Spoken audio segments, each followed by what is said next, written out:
kita belanja sikit macam mana Kamelian makan? Sedapnya. Another day, another lesson.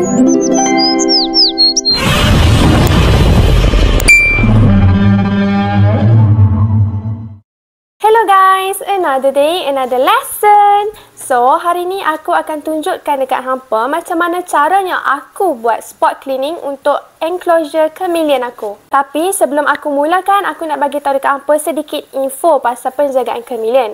First thing first, jangan bela Kamelian dalam aquarium macam yang aku buat sekarang.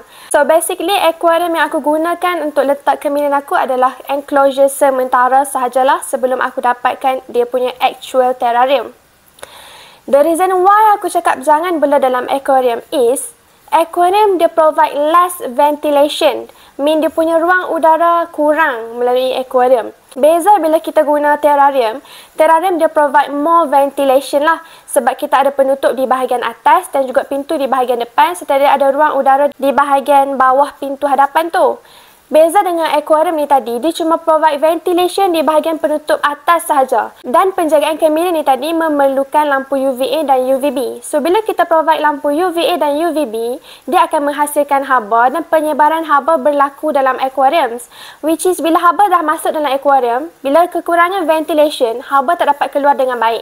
Haba cuma masuk tapi tak dapat keluar dengan baik.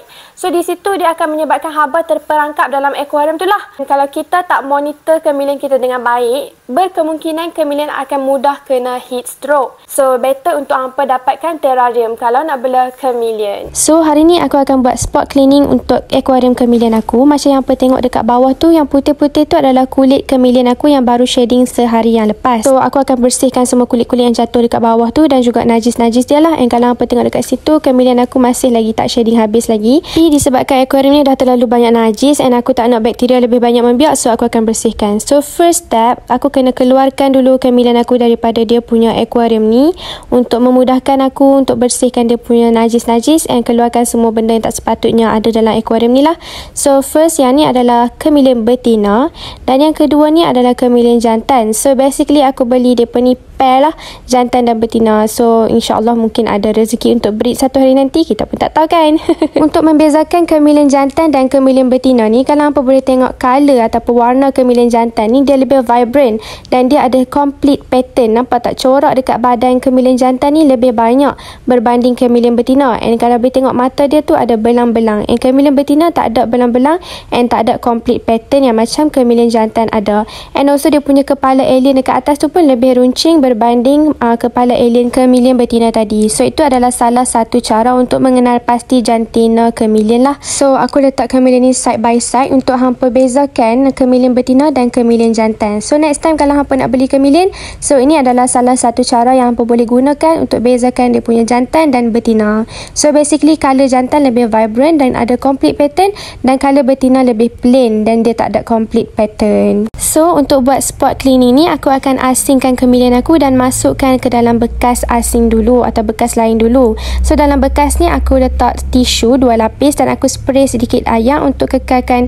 kelembapan dalam bekas ni, since kita akan tinggalkan Kamelian dalam bekas ni agak lama sementara buat spot cleaning. So untuk bersihkan najis-najis Kamelian dan juga kulit yang dah shading kemarin, aku kena keluarkan dulu dia punya decoration ni lah. So semua pokok-pokok ni aku akan keluarkan dulu supaya senang lah untuk aku bersihkan dia punya bedding dekat bawah nanti. So kalau hampa boleh tengok dekat bahagian atas ni, aku ada letakkan satu dahan dan aku lilitkan daun dekat kawasan dahan tu. So tujuan aku buat macam ni adalah untuk provide Kamelian aku hiding spot. Salah satu sebab aku provide hiding spot adalah Kamelian lebih suka menyorok bila dia lari dari pemangsa. Kalau boleh tengok dekat sini, yang ni adalah najis-najis Kamelian lah. Dan yang warna putih-putih ni pula adalah kulit-kulit Kamelian yang tertanggal masa proses shading atau proses salin kulit. So aku akan bersihkan. Untuk spot cleaning ni tak perlu pun untuk salin ke semua bedding yang ada dalam aquarium ni. Cukup untuk keluarkan semua najis dan keluarkan benda-benda yang tak sepatutnya ada dalam aquarium ni lah. So macam yang aku buat ni, aku cuma kutip dia punya najis dan kutip semua kulit-kulit yang dah tertanggal dekat kawasan bawah bedding. Nampak tak? So ni adalah hasilnya selepas kita buat spot cleaning. Bedding akan nampak lebih bersih selepas kita buang najis dan kulit-kulit yang dah tertanggal tadi. Untuk bedding pula, kenapa aku gunakan bedding moss? Bedding moss lebih lembap berbanding kokopit, dan bedding moss ni adalah natural plant, so dia less chemical berbanding kokopit. So untuk lapisan bawah moss ni pula aku letakkan Coco Husk. Coco Husk pun lebih banyak provide kelembapan yang tinggi lah untuk bedding berbanding kokopit. So selepas kita buat spot cleaning, make sure untuk spraykan aquarium ni dengan air untuk kekalkan bedding tu sentiasa lembap. Untuk bedding juga, elakkan dari guna sebarang jenis bedding yang keras, contohnya rumput kapet, tisu ataupun kertas. Sebabnya chameleon sejenis yang suka memanjat, so bila dia panjat dekat atas ranting pokok, ada kemungkinan untuk dia terjatuh dan tulang dia tak cukup kuat macam reptiles lain. So bila dia jatuh, ada kemungkinan untuk tulang dia patah ataupun dia akan cacat. So better untuk guna bedding yang lembut macam moss dan Coco Husk ni lah. Lepas siap spot cleaning, dah boleh masukkan semula semua decoration dan juga provide makanan.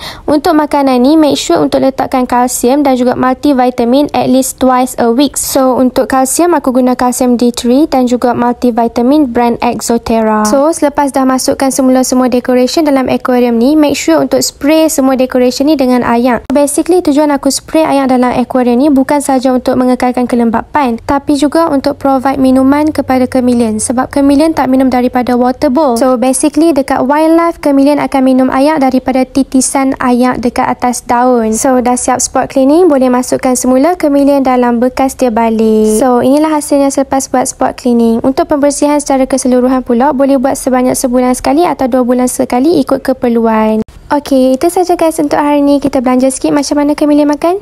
Sedapnya. See you guys in the next video. Bye!